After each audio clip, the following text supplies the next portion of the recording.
सीमांत जनपद पिथौरागढ़ के गंगोलीहाट में आज 1 तारीख को अखिल भारतीय विद्यार्थी परिषद पिथौरागढ़ इकाई की बैठक संपन्न हुई, जिसमें इकाई घोषणा आगामी कार्यकर्ताओं को लेकर चर्चा की गई।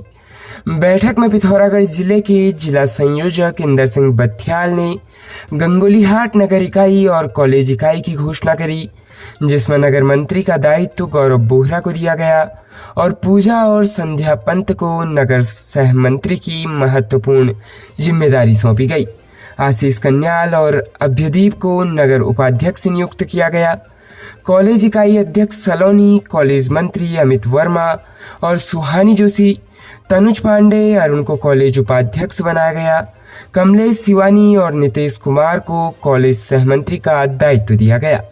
जिले के संगठन मंत्री मृदुल भट्ट ने अखिल भारतीय विद्यार्थी परिषद का इतिहास, विकास और कार्य पद्धति के बारे में समस्त कार्यकर्ताओं, छात्र छात्राओं को जानकारी दी और इसके साथ ही अखिल भारतीय विद्यार्थी परिषद ने अपने महाविद्यालयी महासदस्यता अभियान की शुरुआत करी।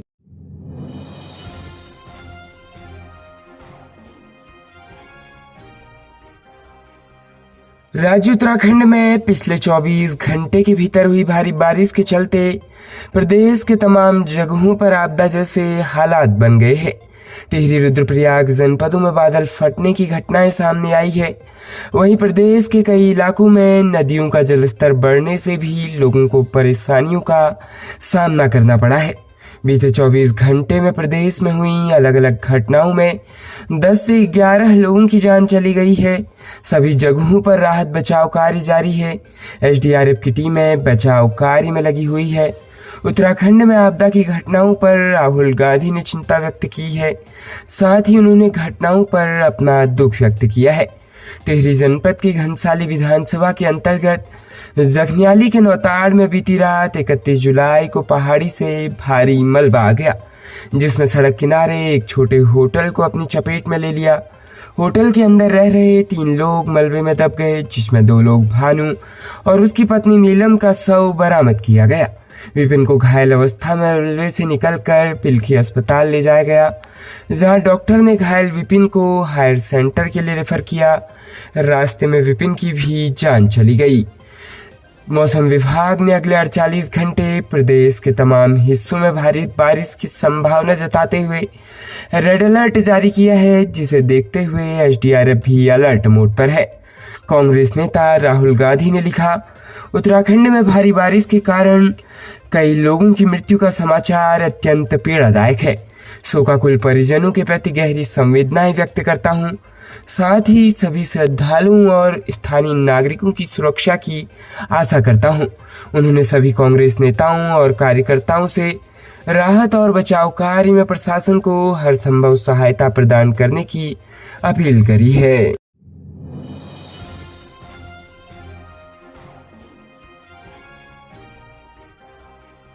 राज्य उत्तराखंड में एक स्कूल ऐसा भी है जो 5 साल शमशान में संचालित हुआ।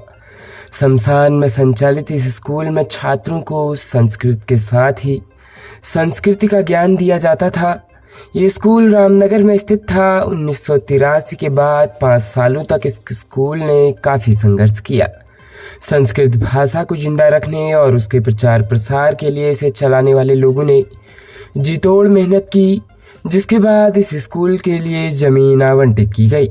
रामनगर संस्कृत विद्यालय के प्राचार्य डीसी हरबोला और उनके साथियों ने इस स्कूल की शुरुआत की थी। संस्कृत स्कूल रामनगर के प्राचार्य डीसी हरबोला ने बताया कि 1983 में संस्कृत विद्यालय के लिए कोई भी भूमि नहीं मिली थी और संस्कृत विद्यालय की शुरुआत भी करनी थी, जिससे उन्होंने समाज के लोगों द्वारा रामनगर के शमशान घाट में संस्कृत विद्यालय की शुरुआत करी और 5 साल तक वहाँ विद्यालय चलाया। उन्होंने बताया कि उस वक्त लगभग रोजाना ही ऐसा दौर आता था जब बच्चे पढ़ते थे और बगल में चिताई जलती थी। उन्होंने कहा कि घाट में ही हमें कमरे भी दिए गए थे जहाँ पर हमारे बच्चे निवास करते थे। डीसी हरबोला ने बताया कि बहुत बार एक ही दिन में कई चिताएं जलती थी, जिससे हमारा और बच्चों का मन भी अजीब हो जाता था और कई दिनों तक भोजन नहीं बना पाते थे। ऐसे में बच्चों को घाट से बाहर लाकर भोजन कराया जाता था। उन्होंने कहा कि 1989 में श्री नागा बाबा मंदिर समिति द्वारा संस्कृत विद्यालय के लिए जमीन दान में दी गई और फिर शहर के गणमान्य लोगों की मदद से यहाँ पर विद्यालय का निर्माण हुआ। शिक्षक मोहित बाबू शर्मा ने बताया कि यहाँ पर संस्कृत की पढ़ाई पूरे नियमों और संस्कारों के साथ कराई जाती है। उन्होंने कहा कि आज हमारे विद्यालय में 73 से ज़्यादा बच्चे 6वीं से 12वीं तक पढ़ाई कर रहे हैं। हमारे विद्यालय में अल्मोड़ा, नैनीताल, काशीपुर और जसपुर क्षेत्रों के विद्यार्थी छात्रावास में रहकर संस्कृत की शिक्षा ग्रहण कर रहे हैं।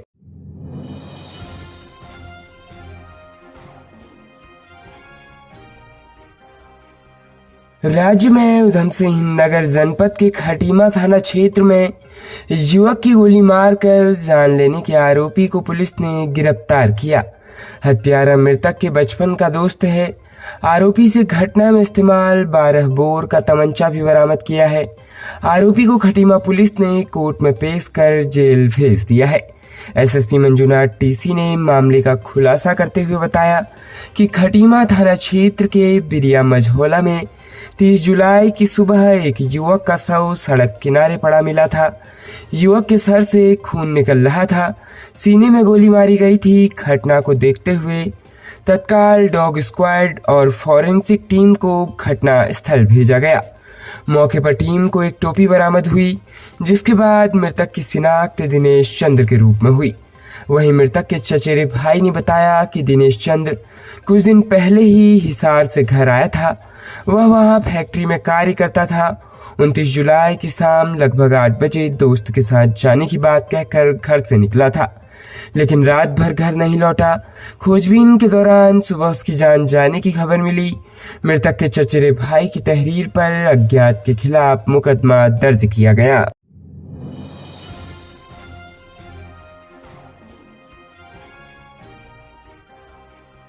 प्रदेश के लक्सर में ग्राम प्रधान रोनिक कुमार पत्नी नीलम के प्रार्थना पत्र पर अनुसूचित जाति आयोग के अध्यक्ष के आदेश के बाद पुलिस ने लेखपाल और उसके 3 अज्ञात साथियों के खिलाफ केस दर्ज करने की कार्रवाई की है। दरअसल 11 जून को लेखपाल अंजू कुमार अवैध खनन के एक मामले की जांच करने प्रतापपुर गांव गए थे। तभी लेखपाल का प्रधान रोनिक कुमार से विवाद हो गया था।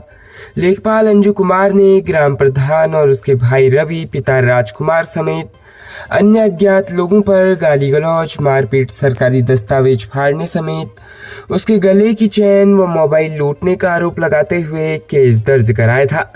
लेखपाल संघ के 1 माह से अधिक आंदोलन के बाद ग्राम प्रधान की गिरफ्तारी हुई थी। इसके बाद मामले को लेकर प्रधान की पत्नी नीलम द्वारा अनुसूचित जाति आयोग अध्यक्ष को प्रार्थना पत्र भेजा गया था, जिसमें कहा गया था कि 11 जून को हल्का लेखपाल अंजू कुमार अपने 3 अज्ञात साथियों के साथ उनके घर में घुसे और उसके पति रोनिक कुमार के साथ जाति सूचक अपशब्दों का प्रयोग करते हुए मारपीट करी। इसी बीच उसके साथ भी धक्का मुक्की की गई।